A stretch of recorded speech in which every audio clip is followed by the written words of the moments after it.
حدیث نمبر 7 نماز کے بارے میں ہے. ان عبداللہ قال سألت النبی صلی اللہ علیہ وسلم ای العمل احب الی اللہ قال الصلاة على وقتها قال ثم ای قال بر الوالدین قال ثم ای قال الجہاد فی سبیل اللہ. کتاب مواقیت الصلاۃ. عبداللہ رضی اللہ عنہ روایت کرتے ہیں میں نے نبی کریم صلی اللہ علیہ وسلم سے پوچھا اللہ کو کون سا عمل زیادہ پسند ہے؟ آپ صلی اللہ علیہ وسلم نے فرمایا نماز کو اس کے وقت پر ادا کرنا. انہوں نے کہا پھر کون سا؟ آپ نے فرمایا والدین سے حسن سلوک. انہوں نے کہا پھر کون سا؟ آپ صلی اللہ علیہ وسلم نے فرمایا اللہ کی راہ میں جہاد کرنا. تو روایت میں آتا ہے کہ راوی کہتے ہیں اگر میں اسی طرح سوال کرتا رہتا تو آپ مجھے جواب دیتے رہتے اور بھی بہت سی باتیں پتہ چل جاتی. بہرحال یہاں بہت زبردست ترتیب بتائی گئی ہے. سب سے پہلا حق کس کا ہے؟ اللہ کا. اس کے بعد بندوں میں سے سب سے پہلا حق کس کا ہے؟ والدین کا. اس کے بعد کرنے کے کاموں میں سے عملی زندگی میں سب سے افضل کام کیا ہے؟ اللہ کے راستے میں محنت کرنا. تو یہاں افضل اعمال کی درجہ بندی کر دی گئی ہے. ثم کہہ کے. ثم جو ہے وہ چیزوں کو ترتیب سے بیان کرنے کا تقاضا کرتا ہے اور اس بات پر دلالت کرتا ہے کہ دوسرے کا درجہ پہلے کے بعد ہے اور ان کے درمیان فرق ہے.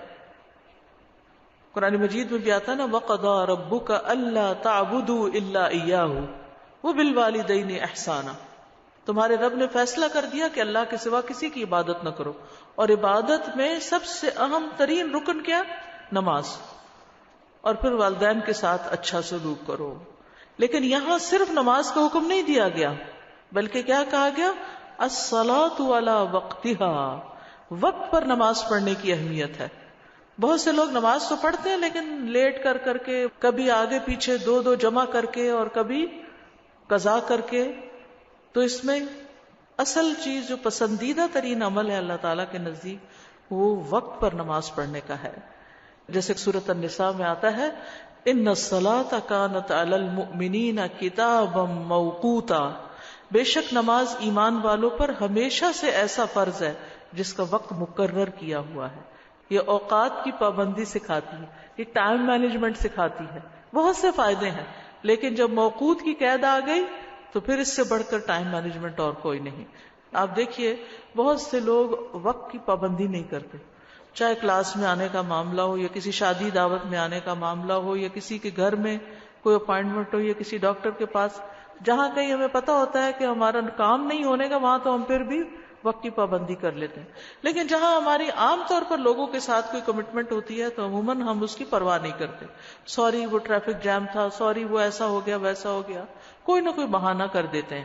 ٹھیک ہے کبھی کبھی کوئی عذر حقیقی بھی ہو سکتا ہے لیکن یہ عادت کا حصہ بھی ہوتا ہے. ہر کام میں ڈیلیز, ہر کام میں تاخیر کرنا سستی, اور سستی منافقت کی علامت ہوتی ہے. یعنی کاموں کو وقت پہ نہ کرنا. اور پھر آپ دیکھیے کہ جو کام وقت پر نہیں ہوتا اس کے بارے میں پنجابی میں جیسے محاورہ ہے کہ ویلے دی نماز سے کویلے دیاں ٹکرا. یعنی جو وقت پہ نماز نہیں پڑھی جاتی پھر وہ جلدی ٹھونکیں ہی ماری جاتی ہیں, ٹکریں ہی زمین پہ ماری جاتی ہیں, اس میں اللہ کو کم ہی یاد کیا جاتا ہے. تو اس لیے نماز کا وقت پہ پڑھنا ہمیں ساری زندگی میں ہر کام وقت پر کرنے کا سبق سکھاتا ہے اور یہ سب سے افضل عمل ہے. ام فروہ سے مروی ہے, مسند احمد کی روایت میں بھی آتا ہے رسول اللہ صلی اللہ علیہ وسلم سے سوال کیا گیا سب سے افضل اعمال کون سے ہیں؟ تو آپ نے فرمایا نماز کو اس کے اول وقت پر ادا کرنا. الصلاۃ لاول وقتها. تو پابندی سے کرنے کی بات تو ہے ہی لیکن وقت پر پڑھنا یہاں زیادہ اہم معنی رکھتا ہے. عبداللہ بن مسعود کہتے ہیں کہ رسول اللہ صلی اللہ علیہ وسلم ہر نماز اس کے اپنے وقت پر پڑھتے تھے مگر مزدلفہ اور عرفات میں جمع کرتے تھے. آپ صلی اللہ علیہ وسلم نے امت کو بھی وقت پر نماز پڑھنے کا حکم دیا. ابو ذر سے روایت ہے کہ آپ نے فرمایا نماز کو اس کے وقت پر پڑھا کرو. اور پھر اس کی بار بار تلقین بھی کی گئی. اور اس میں بعض اوقات یہ ہوتا ہے کہ اجتماعی طور پر لوگ کہیں اکٹھے ہوتے ہیں, باتوں میں لگ جاتے ہیں, کھانا کھل جاتا ہے. میں نے دیکھا کئی دفعہ مغرب کی نماز سے 15 منٹ پہلے کھانا کھول دیا جاتا ہے شادیوں میں. اب لوگ کھانے کی طرف دوڑ پڑتے ہیں, اور ہوتا کیا ہے کہ ابھی کھانا ڈالا ہی ہوتا ہے کہ مغرب کی نماز کا وقت ہو جاتا ہے, اور پھر کھانے کھاتے ہوئے آدھا گھنٹہ اور اوپر ہو جاتا ہے, اور باتیں اور گپ شپ لگاتے ہوئے, اور پھر اندھیرے میں لوگ نماز مغرب پڑھ رہے ہوتے ہیں. تو یہ کیا ہے؟ ہم سب کو اس پر استغفار کرنی چاہیے, توبہ کرنی چاہیے. اور پھر یہ پڑھ تو لی ہم نے کسی نہ کسی طرح, لیکن اس کے اول وقت پر تو نہ پڑھی. تو ایسے میں مومن جو ہے وہ اوقات نماز کو دیکھ کے چلتا ہے. میں کہیں جا رہا ہوں, کوئی اپائنٹمنٹ کر رہا ہوں, ایون شادی کا وقت بھی, یا کوئی دعوت رکھنی ہے گھر والوں کی بھی, رشتہ داروں کی بھی, تو پہلے یہ دیکھیں کہ لوگوں کی نماز کا کیا انتظام ہوگا. اگر مثلا دن چھوٹے ہیں یا کچھ بھی مشکل ہے, تو اس صورت میں کیا ہے کہ انسان پھر آنے والوں کے لیے گھر میں نماز کا انتظام کرے. بعض اوقات کھانے کا انتظام میں تو پورا لان استعمال ہو رہا ہوتا ہے, یعنی ٹیبل لگے ہوئے ہیں, ٹیبل سجے ہوئے ہیں, سب کچھ ہے, لیکن نماز پڑھنے کے لیے کونے میں 1-2 چادریں بچھا دی جاتی ہیں. اور بعض اوقات اگر ایسے دیندار لوگوں کی کوئی مجلس ہو تو وہ کھڑے انتظار ہی کرتے رہتے ہیں, پہلے اگلے پڑھ لیں تو پھر ہم پڑھیں گے. تو یہ نماز کو ہلکا سمجھنا ہے یا اس کو اہمیت نہ دینا. تو اگر ہم لوگوں کو نماز ہی کے وقت میں بلا رہے ہیں, یا ایسے وقت میں کہ آپ کو پتا ہے کہ لوگ نماز سے پہلے پہنچ جائیں گے, یا آ کے نماز ہی پڑھنی ہوگی ان کو پہلے, یا بیچ میں نماز آ جائے گی آپ کی تقریب کے, تو نماز کا پراپر بندوبست کریں, وضو کا پراپر بندوبست کریں. اور یہ آپ کی ذمہ داریوں میں سے ایک ذمہ داری ہے. یہاں تک کہا گیا ہے کہ اگر لوگ جماعت سے نماز تاخیر سے پڑھ رہے ہوں تو انسان وقت پر اپنی نماز ادا کر لے. ابو ذر سے روایت ہے, وہ کہتے ہیں رسول اللہ صلی اللہ علیہ وسلم نے میری ران پہ ہاتھ مارا, فرمایا تمہارا کیا حال ہوگا جب تم ایسے لوگوں میں اپنی بقیہ زندگی گزار رہے ہوگے جو نماز کو اس کے وقت سے مؤخر کر دیں گے. عبداللہ بن صامت کہتے ہیں کہ انہوں نے پوچھا کہ آپ کیا حکم دیتے ہیں, یعنی پھر ہم کیا کریں اگر لوگ نمازیں لیٹ کریں. فرمایا تم نماز کو اس کے وقت پر ادا کر لینا اور اپنی ضرورت کے لیے چلے جانا. پھر اگر نماز کی اقامت کہی گئی اور تم مسجد میں ہوئے تو دوبارہ پڑھ لینا. یعنی اگر لوگ لیٹ کر رہے ہیں تو آپ وقت پر پڑھ لیں, لیکن اگر آپ وہاں موجود ہیں اور لوگ پھر جماعت کر رہے ہیں تو وہ نفل شمار ہو جائے گی اور جماعت کا ایک ثواب مل جائے گا. تو صحابہ جو تھے وہ نماز کو مؤخر نہیں کرتے تھے, کیونکہ نماز کو مؤخر کرنے کی مذمت ہے. نبی صلی اللہ علیہ وسلم نے فرمایا نیند میں قصور نہیں, بے شک قصور جاگنے کی حالت میں ہے. وہ اس طرح کہ تم کسی نماز کو اس حد تک مؤخر کر دو کہ دوسری نماز کا وقت آ جائے, یعنی اتنا ڈیلے کر دو کہ اگلی نماز کا وقت قریب ہو جائے. اور نماز کے وقت سوئے رہنے والے کے لیے وعید ہے. سمرہ بن جندب سے روایت ہے کہ نبی صلی اللہ علیہ وسلم نے خواب بیان کرتے ہوئے فرمایا کہ جس شخص کا سر پتھر سے کچلا جا رہا تھا وہ قرآن کا حافظ تھا, مگر وہ اس سے غافل ہو گیا, یعنی قرآن سے, اور وہ فرض نماز پڑھے بغیر سو جایا کرتا تھا, یعنی نمازوں کے اوقات میں سویا رہتا. اچھا, ہمارے یہاں بڑی خوش فہمی کی بات ہے کہ اگر حافظ بن گئے تو خود بھی جنت میں چلے جائیں گے اور گھر والوں کو بھی بخشوا لیں گے. اس لیے بہت سے لوگ اس پر تو بڑی توجہ دیتے ہیں, لیکن حافظ بن کر ہمارے اوپر ذمہ داریاں کیا عائد ہوتی ہیں ان کی طرف متوجہ نہیں ہوتے, اور باقی فرائض کی طرف سے پھر اہانت یا غفلت یا سستی برتنے لگتے ہیں. تو اس سے بچنے کی ضرورت ہے. اور یہ جو قرآن مجید میں آتا ہے وَيْلٌ لِّلْمُصَلِّينَ الَّذِينَ هُمْ عَنْ صَلَاتِهِمْ سَاهُونَ, تو اس کا کیا مطلب ہے؟ اس کا مطلب ہے وقت کا ضائع کرنا, فضول کاموں میں لگے رہنا یہاں تک کہ نماز کا اصل وقت نکل جائے. یہ ان لوگوں کے لیے ہلاکت ہے. استغفر اللہ. یعنی سوچئے کہ بعض اوقات ہم گھر کے کاموں میں, بعض اوقات ہم اپنی سیٹنگز کرنے میں, بعض اوقات ہم اور کسی کو اٹینڈ کرنے میں, کوئی کال اٹینڈ کرنے میں, کوئی میسیجز کا جواب دینے میں سستی کرتے کرتے نماز کو ڈیلے کر دیتے ہیں. تو یہ ایسے نمازیوں کے لیے وہ نماز بھی پڑھتے ہیں لیکن پھر بھی ہلاکت سنائی گئی. فَوَيْلٌ لِّلْمُصَلِّينَ, مصلین کے لیے ہلاکت ہے. یہاں مشرکین یا کافرین کی بات نہیں کی گئی. تب آپ یہ دیکھیے کہ یہ ہلاکت، یہ نقصان دنیا کا بھی ہو سکتا ہے. مثلا آپ روز نماز لیٹ کرتے ہیں تو پھر آپ کے کام بھی لیٹ ہو جائیں گے. یعنی دین کے معاملے میں جب انسان سستی کرتا ہے تو بعض اوقات اس کی دنیا کے معاملات اس کے تاخیر سے ہونے لگتے. کئی لوگ پوچھتے ہیں، مثلا کئی لوگ مجھ سے آ کے کہتے ہیں کہ ہمارا ہر کام ہی ڈیلے ہو جاتا ہے، بزنس کے معاملے میں ڈیلیز، پیمنٹس میں ڈیلیز، شادی میں ڈیلے، فلاں چیز میں ڈیلے، فلاں. تو میں ان کو کہتی ہوں کہ کہیں آپ اللہ کے کسی حق میں تو ڈیلے نہیں کر رہے، کسی اور کی ادائیگی میں تو ڈیلے نہیں کر رہے. سوچیں ذرا، یعنی اگر ہمارے کاموں میں تاخیر ہو رہی ہے تو کہیں ہم اپنے کسی فرض میں تو تاخیر نہیں کر رہے. اچھا ابھی کرتے ہیں دیکھتے ہیں ابھی کرتے ہیں. اور خاص طور پر فرائض کے اندر، کیونکہ نماز کی سستی جو ہے یہ نفاق کی علامت ہے. منافق کیا کرتے ہیں؟ وَلَا يَأْتُونَ الصَّلَاةَ إِلَّا وَهُمْ كُسَالَىٰ. دوسری اہم چیز جو اس حدیث میں بتائی گئی ہے وہ والدین کے ساتھ حسن سلوک ہے.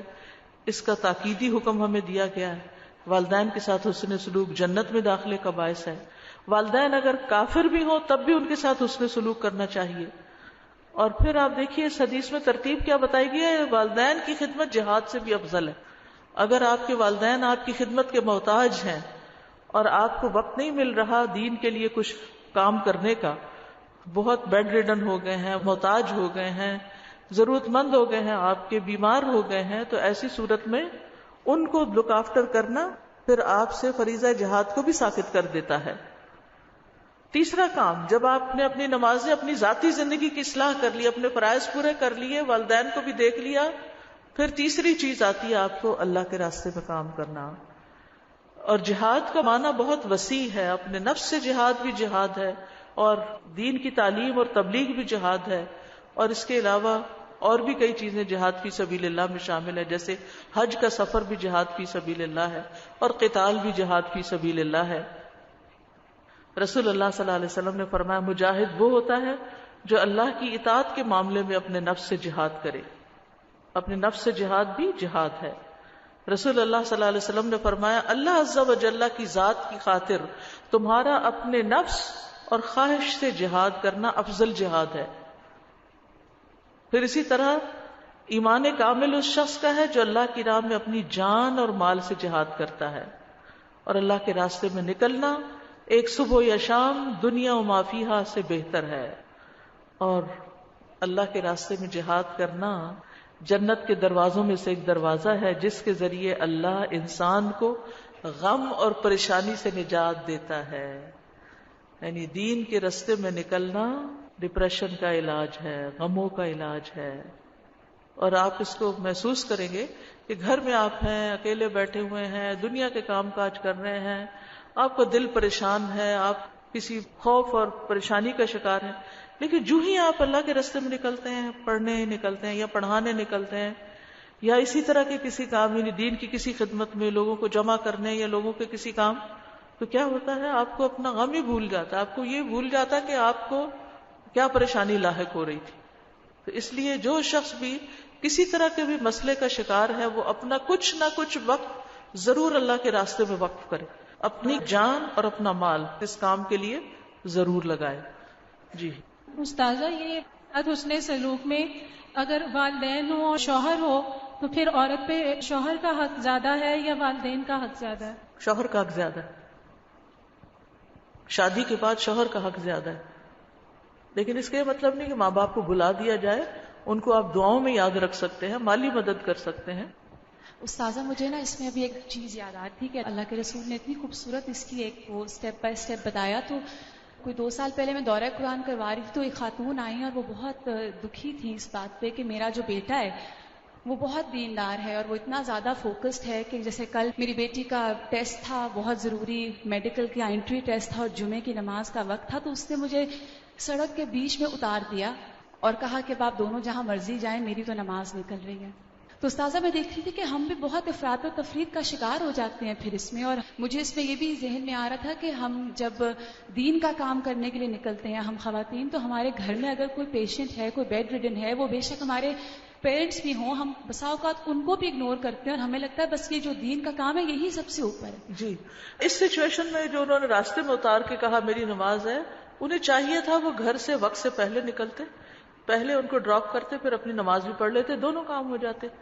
السلام علیکم سازا. وعلیکم السلام. یہ اول وقت کی نماز کا پلیز ڈیفائن کریں گے آپ, کہ اول وقت میں جیسے ہم نے سنا ہے کہ عشاء کی نماز اگر میرے بس میں ہوتا تو میں لیٹ پڑھتا, جیسے فجر, ظہر, عصر, مغرب, یہ سب تو اذان ہونے کے جتنا جلدی بعد ہم پڑھ لیں اتنا ہی اچھا ہے. عشاء کی نماز کو تاخیر سے پڑھنا پسندیدہ ہے, وہ اس کا افضل وقت ہے.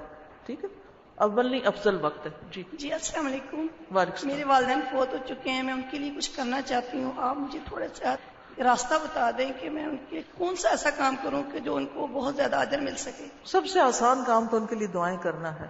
ہر نماز میں, ہر سجدے میں تو نہیں, اگر جتنا بھی آپ کر سکیں, رب ارحمہما کما ربیانی صغیرا. السلام علیکم. اور صدقہ خیرات.